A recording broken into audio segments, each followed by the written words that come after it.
रिश्तेदारियों में बहुत औपचारिकताएं होती हैं मेरे भाई। रिश्तेदारी में ऊंच नीच की बातें होती हैं। रिश्तेदारी वो होती है, कोई मुझसे पूछे कि रिश्तेदारी महान होती है या दोस्ती, तो मैं पुलक सागर कहूंगा रिश्तेदारी छोड़ सकता हूं, लेकिन दोस्ती सबसे बड़ी चीज हुआ करती है। दोस्ती में कुछ ऊंच नीच नहीं होता है। दोस्ती में, रिश्तेदारी में तो रिश्तेदारों से संभल संभल के बोलना पड़ता है। हमको पूछा नहीं, हमारा सम्मान नहीं किया, हमारा, ये रिश्तेदारियों के लफड़े हैं। हम उनके घर गए, हमें पानी को नहीं पूछा।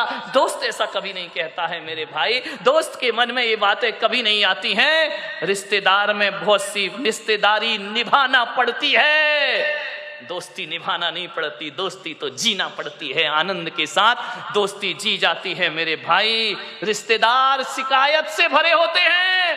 कभी कमर साहब आ जाएं, दामान जी आ जाएं, यदि आपके घर में खाएंगे पिएंगे, तिलक भी करवाएंगे, टिफिन भी ले जाएंगे, और घर जाके कहेंगे मजा नहीं आया, धत रे की मर गया वो करते करते ससुर साहब, तुमने क्या दिया, मजा नहीं आया। विचार करिए, ये रिश्तेदारियां होती हैं।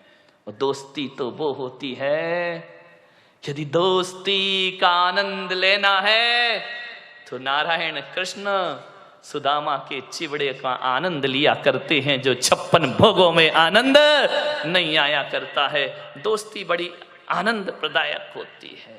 आपसे एक निवेदन है, मैं जहां तक सोचता हूं कि अब्दुल कलाम को यदि गलत संगति मिल जाती तो मेरा पूरा विश्वास है कि अब्दुल कलाम लादेन बन गए होते, और लादेन को अच्छी संगति मिल जाती तो लादेन अब्दुल कलाम बन गया होता। ध्यान रखिए, राम को अच्छी संगति मिली, वो महान हो गए।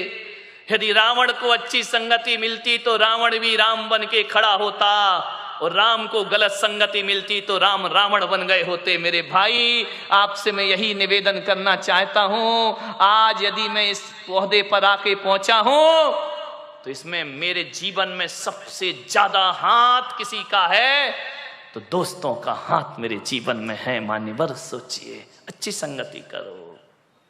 मालूम है, गंगा जैसी नदी में यदि नाली का पानी मिल जाए तो कहते हैं कि नाली का पानी गंगा जैसा पूज्य हो जाया करता है। गंगा में नाली का पानी मिले तो वो गंगा जल हो जाया करता है, और गंगा जल को यदि नाली में डाल दिया जाए तो वो गंदा जल हो जाया करता है, वो अपवित्र हो जाया करता है। संगति करो तो गंगा जैसों की करो, जहां जाकर के हमारा ये गंदगी में शरीर पवित्र हो जाए। एक कोयले की बोरी में, कोयला जानते हैं, महिलाएं क्या, बड़ा कठिन है, कोड़सा है, यही कोड़सा, हाँ चलेगा, बहुत कठिन है भाई। यदि उसके बोरी गोनी उसमें यदि शक्कर भर दी जाए तो शक्कर काली हो जाती है। मेरे भाई ध्यान रखना, इस संगति का फल हुआ करता है। मैं आपसे निवेदन करता हूं, दोस्ती के रिश्ते को पवित्र रखना है, पावन बनाना है, तो जिससे भी दोस्ती का रिश्ता बनाओ, बनाने से पहले एक कब्रिस्तान अपने हृदय के कोने में जरूर बनाना। ध्यान रखना, बाहर के कब्रिस्तान की बात नहीं कर रहा हूं, अपने हृदय के कोने में, अपने मन के कोने में एक कब्रिस्तान जरूर बनाना। और ऐसा कब्रिस्तान जहां हम अपने मित्र की बुराइयों को दफना सके। ध्यान रखिए, उनको जमी दोज कर सके। हर मित्र में अच्छाई और बुराई दोनों हुआ करती है। मेरे भाई, आपसे निवेदन है, यदि दोस्ती को अच्छा रखना है तो मित्रों की बुराइयों को सीने में दबा के रखना पड़ता है। ऐसा कब्रिस्तान जहां हम मित्र के दोषों को छिपा सके, बहुत कठिन काम है। प्रशंसा करना बहुत आसान है मेरे भाई, कमियों को छिपाना बहुत कठिन काम हुआ करता है। अरे किसी व्यक्ति में कोई कमी है, उस कमी को यदि छिपाना है तो इतना ही कठिन है जैसे कोई जहर का घूंट पी रहा हो। मेरे भाई, हम दूसरों की कमियों को उजागर बहुत जल्दी करते हैं। दोस्त कैसा होना चाहिए? एक वो होती है ना ढाल, तलवार के साथ। ढाल जो होती है वो हमेशा पीठ के पीछे रहा करती है, पीठ पर लगी रहती है। लेकिन जो ढाल जो पीठ पर है, लेकिन जब उसका दोस्त रणभूमि में खड़ा होता है और जब उस पर तलवारों से आक्रमण होता है तो पीछे की ढाल छाती के सामने आ जाया करती है। दोस्त वैसे ही होना चाहिए कि बुरा अच्छे दिनों में तो दोस्त पीछे रहे, लेकिन बुरे दिनों में ढाल बन करके दोस्त को आगे आना चाहिए, दोस्ती का रिश्ता निभाना चाहिए, ढाल बन करके खड़े हो। संगति का जीवन में बहुत फर्क पड़ा करता है। एक संत के पास 2 तोते थे। एक आदमी उनके यहां बैठने गया संत जी के दर्शन करने। दोनों तोते अलग अलग पिंजरे में बंद थे। अब जैसे ही पहुंचे तो एक तोता बोला, आइए राम राम, स्वागत है आपका, स्वागतम, आइए बैठिए। आदमी को बड़ा अच्छा लगा कि यार तोता कितना मीठा बोल रहा है। जय जिनेन्द्र, राम राम, आइए भाई साहब बैठिए, अतिथि देवो भव, आपका स्वागत है, आपका सम्मान है। इतना सुकून मिला उसको। वो मुड़ा थोड़ा सा दूसरे तोते की तरफ, दूसरा तोते ने इतनी गालियां बकी, इतनी गालियां बकी, मारो, काटो, पीटो, पकड़ो, लूटो। अरे उसने कहा कि संत जी क्या मामला है? एक तोता गालियों पे गालियां बक रहा है और एक तोता आइए स्वागतम बड़ा मीठा शब्द बोल रहा है। संत ने कहा, मैंने इन तोतों से कुछ जिंदगी का पाठ पढ़ा है। बोले क्या पाठ पढ़ा है? बोले जब ये तोते पैदा हुए थे, एक तोता मैंने डाकू के घर भेज दिया था और एक तोता मैंने साधु के घर भेज दिया था। अरे जो साधु का तोता था वो कहता था राम राम तुम्हारा स्वागत है, और जो डाकू के घर पला है वो कहता है मारो, काटो, पकड़ो और लूटो। ये संगति का फल है। तोता तो एक ही है ना, किस घर में पड़ा है? एक बात याद रखना, भीलनी के घर में पड़ा हुआ चंदन तिलक लगाने के काम नहीं आता, चूल्हे में जला करके रोटियां बनाया करती है। ध्यान रखना, भीलनी के घर में रखा हुआ हीरे का टुकड़ा आभूषण नहीं बनता है, वो पैर घिसने के काम आया करता। कहां पड़े हो आप? चंदन पड़ा चमार घर, ध्यान रखिए, नित नित कूटे चाम। चंदन कहां जाना चाहिए? किसी पंडित पुजारी के पास जाए तो माथे का तिलक बनेगा, और ऐसी जगह चला जाए जहां रोज चमड़ा कूटा जाएगा। ध्यान रखिए, सोचना है आपको, आप कीमती हैं, आप महत्वपूर्ण हैं। दोस्ती को ध्यान में रखिए, किसके साथ आपका उठना बैठना है। एक बात याद रखना, मैं खाने में बैठकर दूध पीना खराब है।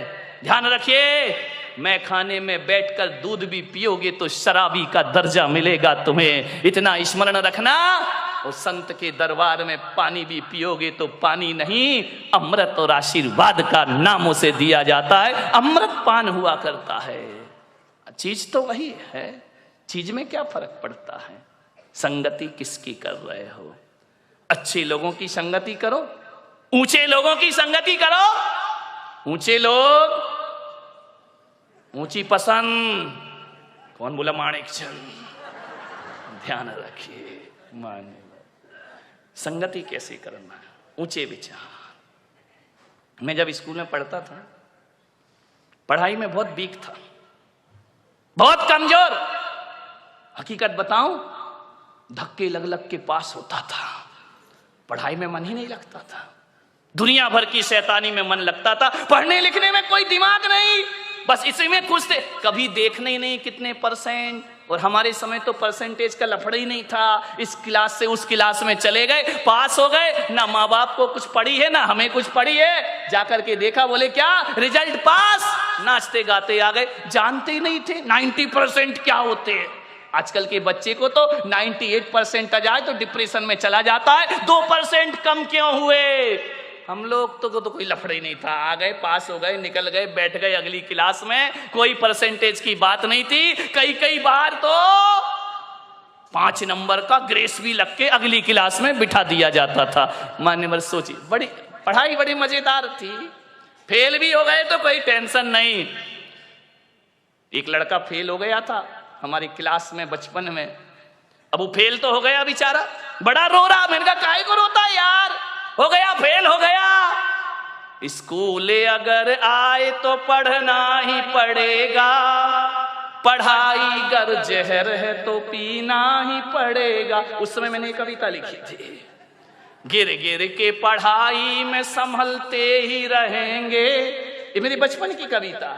गिर गिर के पढ़ाई में संभलते ही रहेंगे, गर फेल भी हो जाए तो पढ़ते ही रहेंगे। जिसने किया फेल वही पास करेगा, पढ़ाई अगर जहर तो पीना ही पड़ेगा। हाँ, कितने खुश हो गए। देखो ऐसी बातें इतनी जल्दी आ जाती हैं। अरे जो फेल कर रहा वही पास करेगा, टेंशन काहे को ले रहा है, अभी नहीं करेगा अगले साल करेगा। आज की पढ़ाई बिल्कुल अलग हो गई है। ध्यान रखना, मैं पढ़ता था, पीछे की लाइन में बैठता था, मेरे नंबर कम आते थे। मेरे एक शिक्षक थे, आज मुझे स्मरण में आ रहे हैं, डी भारत, क्रिश्चियन थे। वो मुझे बहुत प्यार करते थे बचपन में। वृद्ध थे, रिटायर्ड होने के बाद भी वो स्कूल पढ़ाते थे कि मैं सरकार की पेंशन जो मिलती है ना, ये फ्री में नहीं खाऊंगा, जब तक हाथ पैर चल रहे हैं स्कूल रोज आऊंगा। ऐसे वह शिक्षक थे। उन्होंने एक दिन मुझे बुलाया कि इधर आओ, तुम देखने में तो बड़े अच्छे हो। उस समय तो मैं अच्छा ही था, क्यों अभी गड़बड़ लग रहा हूं क्या? ध्यान रखिए। उन्होंने कहा इधर आओ, तुम पढ़ते लिखते क्यों नहीं? मैंने कहा पढ़ता तो दिमाग में कुछ नहीं चढ़ता है। बोले नहीं चढ़ेगा।